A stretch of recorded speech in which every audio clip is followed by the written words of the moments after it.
All right. Happy Okay. Wednesday. Another hump day is on us. I am so excited today. The sun is shining. We're looking gorgeous, and we are ready to get into our next W3 episode 2. And today is going to be an exciting day because, again, it's Weed Womxn Wednesday. We are going to be here honoring women's contributions to cannabis history through the lens of the tarot card. Who is this for? This is made for the weedy women and all of us who are history buffs that like to get educated as well as elevated for our midweek grind, right? And I've got with me today our lovely in-house MJB Mage, Jessie Macpherson, the Vancouver witch, the tarot reader and writer who's fighting stage 2 cancer since November of 2019.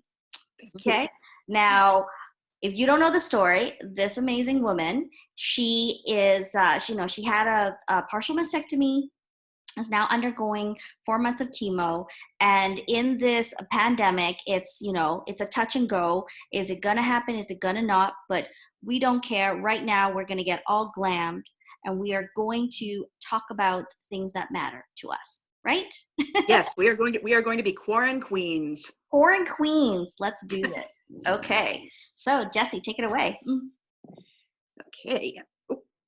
Okay. I would like to introduce my magnificent colleague, Cindy Tran, the Mary Jane Queen Bee, co-host and creator of the Mary Jane Brunch and the Femme 420 Project, and an absolute darling of a person. So I'm so glad you're here, and I'm so glad we get to do this. Wednesdays are better with you. Awesome. Okay. And I thought I'd start us off with an affirmation. Let's do this. Let's get that affirmation going. Woohoo! The time is now, honeybee. Oh, it is time. Let's get on it. Yes, and these affirmations are by the fantastic Gabriella Rosie, and you can get yourself a deck at her website. Nice. And today we are going to chat about the Queen of Pentacles. Okay, tell me more about the Queen of Pentacles. Well, the Queen of Pentacles is one of the queens of the 4 suits of the tarot, and she's about being grounded, being earthly, and being able to bring that earthly magic into your spiritual life. So it's about kind of taking that energy that you use to do all the things you need to live and to make your spiritual life more beautiful. And we've got a perfect person for that today. Ooh, who is our grounded spiritual person of today? Well, let's see. She is someone you might know, but she's one of my favorites. She's the Brownie Queen of San Francisco, Mary Jane Rathburn, also known as Brownie Mary. Brownie Mary? Okay, you know what? Just with that name, let's take our brownie edibles today, okay? And let's do a totes. Here's to you, Brownie Mary. To you, Brownie Mary. Mm. My brownie today actually is like a gummy dipped in chocolate. That's okay. It will kick in pretty soon. Woo! What kind of brownie do you got? Let's see. Cat's consumables. Cat's consumables. Peanut butter chocolate. All organic. All delicious. All Yum. Okay. So if you need yourself a little brownie love in Vancouver, you know where to go. Yes. Call up Cats. Cool. All right. Okay. Well, tell me more about Brownie Mary. Okay, well, Brownie Mary lived in San Francisco from the 70s to the 90s. She was born in 1922 in the Midwest United States. She had a husband, had a marriage, had some stuff that didn't work out. But then she moved to San Francisco in 1974, and that's when things started getting interesting. Ooh, she got into like the pot biz. Yes, she did. She started hanging. She was a waitress at the International House of Pancakes in the Castro, and she got known for selling her magically delicious brownies. And she did that for several years, and she was involved in the marijuana movement with Dennis Peron, and then her life changed when she got arrested in 1981. So she got off the hot cakes, from the pot cakes into the jail. A little hot water. A little hot water. Okay. All right. So basically, she was age 57. and she got arrested for making pot brownies, and she had to do 500 hours of community service. She was kind of a beloved figure, so it was. And then when she wound up working for the Shanti project. Oh, Shanti. That sounds interesting. What's the Shanti project? It was one of the first community service organizations in San Francisco for men with AIDS. And she wound up applying her cannabis knowledge to that, because at that point, HIV/AIDS wasn't what we know about today. There was a lot of stigmatization and a lot of fear and a lot of people not caring. And Mary just looked around and saw her neighbors and her friends, and decided she was going to try and make pot brownies to help them, because a lot of the symptoms of AIDS can be helped with medical cannabis. So that's interesting. That's how they had dealt with the pandemic. Yep. Because it always something worth learning about. Yeah. Okay. So the really cool thing was she, especially since she was in the Castro, which was the gay village in San Francisco, her customers wound up being primarily gay men, and a lot of people whose families had kind of given up on them or let them go, and people who were dying of disease. And at that point, we didn't really know how it was spread. So she was one of the few people who was actually doing things to help them. She wanted to make sure that they felt involved, like that they mattered, their lives mattered. Yeah. There's a great quote from her that's, "My kids need this, and I'm ready to go to jail for my principles. I'm not going to cut any deals for them. If I go to jail, I go to jail." So she was just like completely balls to the wall, as it were. She was not going to let anything stop her from her brownies. Oh, okay. For that, let's take another bite. Okay. Oh yeah. Gotta do it.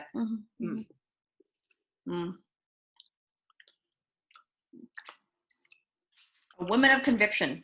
Oh yeah. Being convicted. Oh yeah. Doing nothing but good.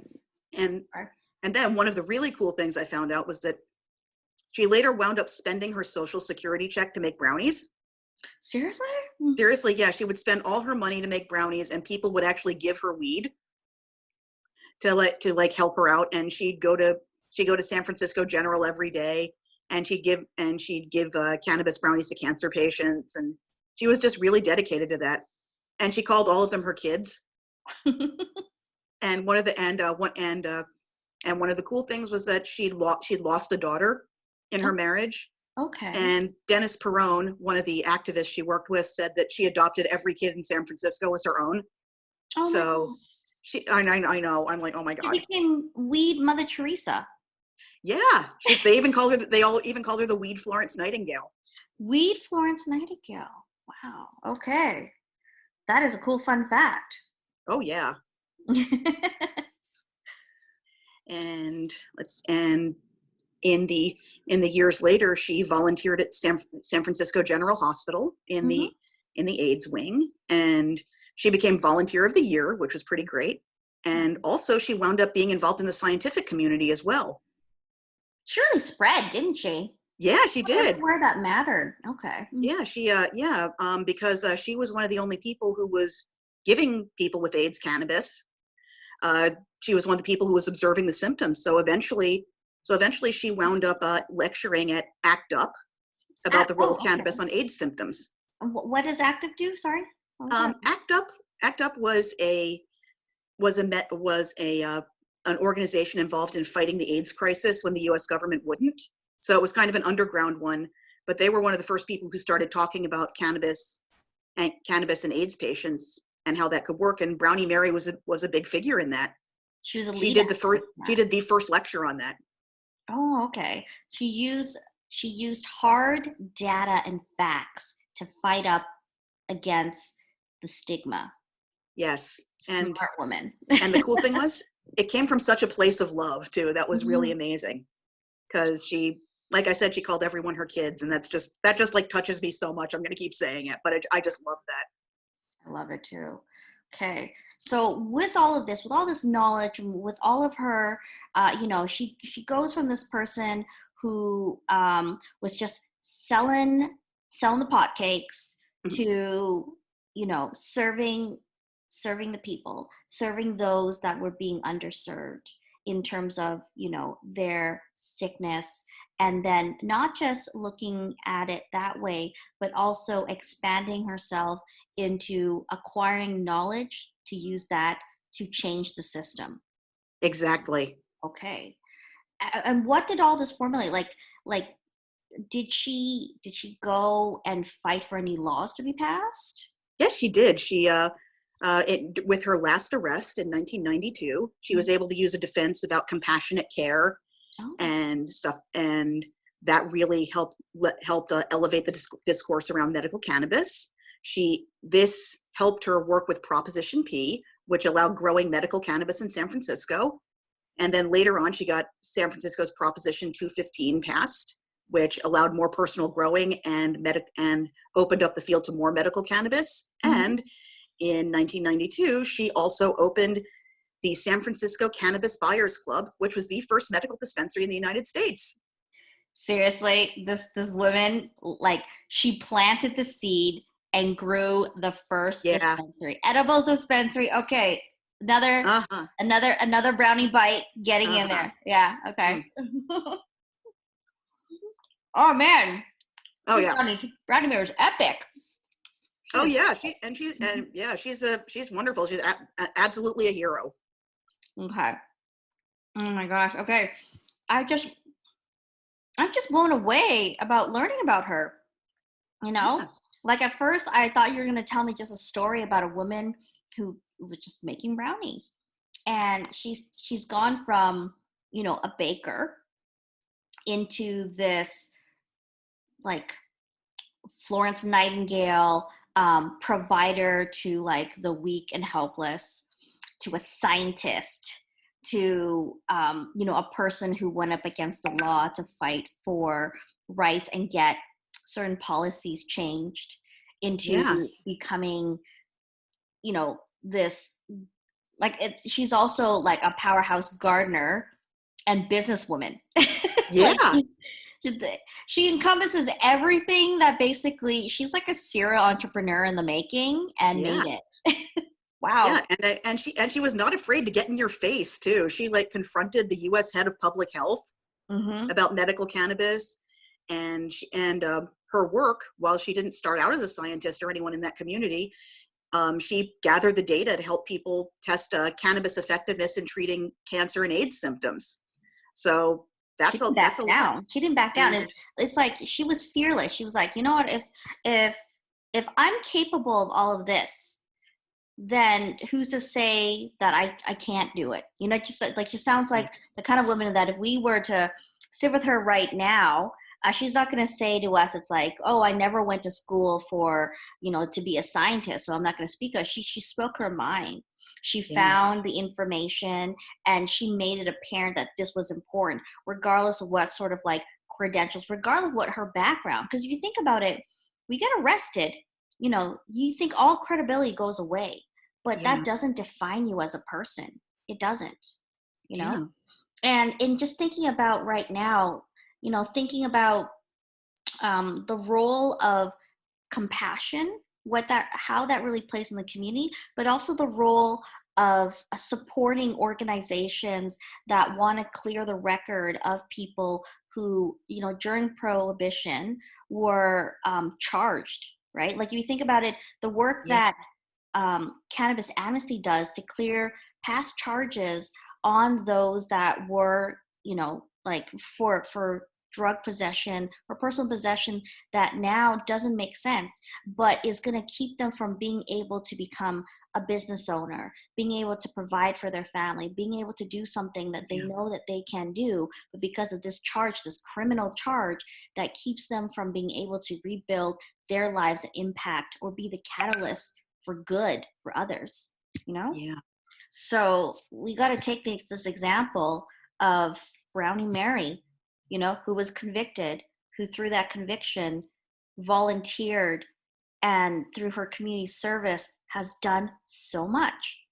Oh yeah, I mean, it's incredible. And she was a great bridge builder too. She actually got honored as one of the grand marshals of the San Francisco Pride Parade because of what she did. So there's a whole bunch of communities coming together: the cannabis community, the senior community, and the GLBTQ community as well. So it's wonderful bridge building, and it's a big example of what you can do when you reach out to the community around you. Yeah. And also just to ensure that you have that opportunity to do that, you know? Um, wow. Whew. I know. Isn't that good? I know it's so I good. want to cry right now. And I know. it's going to be another good 20 minutes before like the edibles kick in, but seriously. But I know. And she called them all her kids. I'm like dying. That's so wonderful. She's, oh, okay. Yeah.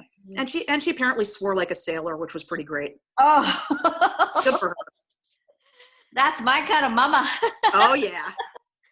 Okay, well, like just I mean, any closing remarks? I just want to bring it back to another great woman in cannabis history that's made a change through her story. We are learning about compassion. We're learning about advocacy work in action. We're learning about, you know, how she took the law and made it work for her by putting key information in front of people and just being like in your face about it. Yes. I mean, yeah, let's just bring it back to that. She really did.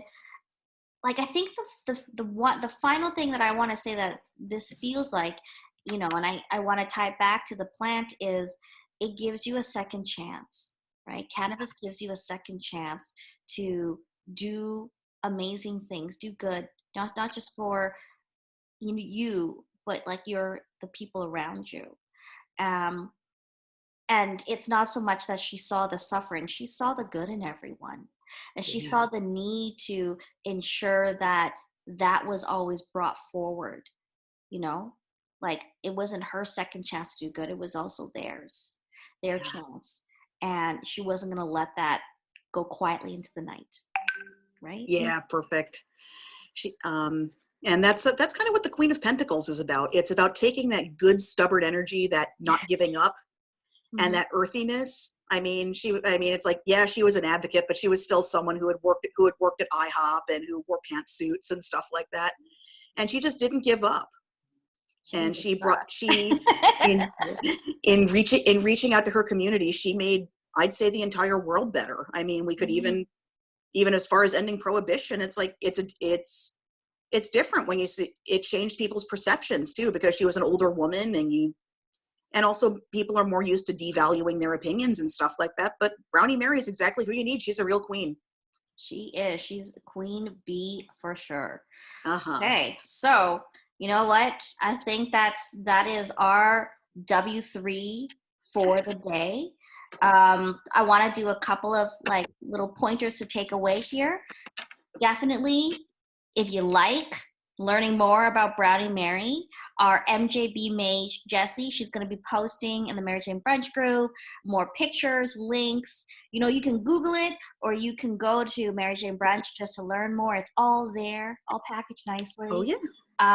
As usual, the reason why we've spearheaded this, you know, W3 is also to highlight again about Jessie's fight for chemo, with chemo right now. And it's just to make sure that if you want to support her, you want to support her cause, that there is a GoFundMe that she's got. We've linked it on the Mary Jane Brunch Instagram account. It's also on Jessie Macpherson tier. So if you like to get a little reading, she's got that as, you know, an option, a nice little trade, get a reading and do good by contributing. What other things am I looking at? Well, Jessie, like, anything you want to say, or should we end our Weedy Wednesday with the power of 3? I think we should do the power of 3. I'm going to do a quick 3-card reading for the week ahead. Nice. Okay. So we can give you a little forecast, and I'll put a picture of this on the Instagram as well.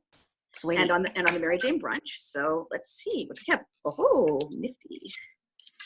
I'm going to hold them up, but yes, we're actually getting a picture. Wow.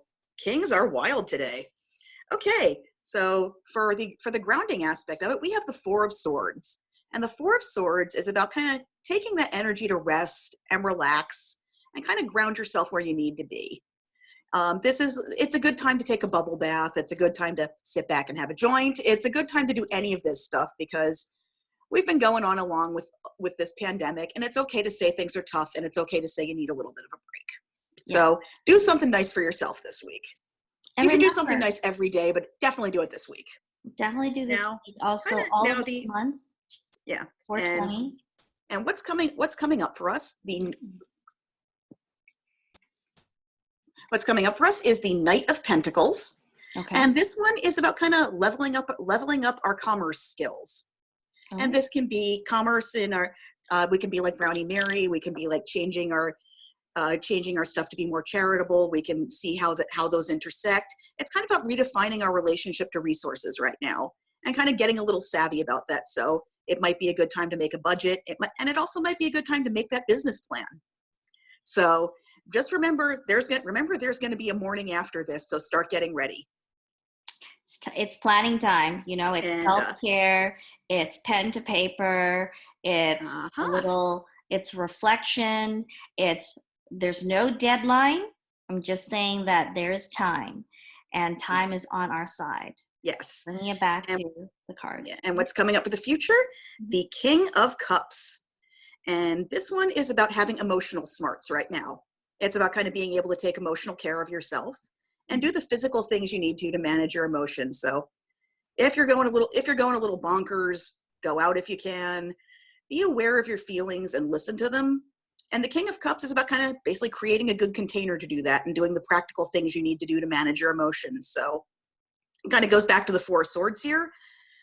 So kind of be that vessel, be that groundedness, and be able to take care of yourself and your emotional health because you can do it and because you know what you need. The King of Cups is also about securing your emotional needs and being able to ask for what you need. So it's okay to have feelings right now, and it's okay to work with them. So basically, that right now it's definitely self-care, reflection, working towards the future, and also honoring the feelings you have right now. So all about the feelings, all about the feels, okay? Yes. Our feels are good. Our feels are super good. So good. All right. Well, thank you so much, Jessie. You have brightened my day. You have given me some new perspective. You've given me a badass queen bee to feel inspired, enlightened by, and to every time I take a bite into any brownie now, I'm just going to stop and I'm just going to think, from one baked goodness came all of this. Yeah. All of this. Okay. All right. Fabulous. Thank you again. Happy Wednesday. Happy Weedy Wednesday until the next W3. Yep. I look forward to it. Bye. Bye. Thanks, Cindy. Mm-hmm. Okay, there we go.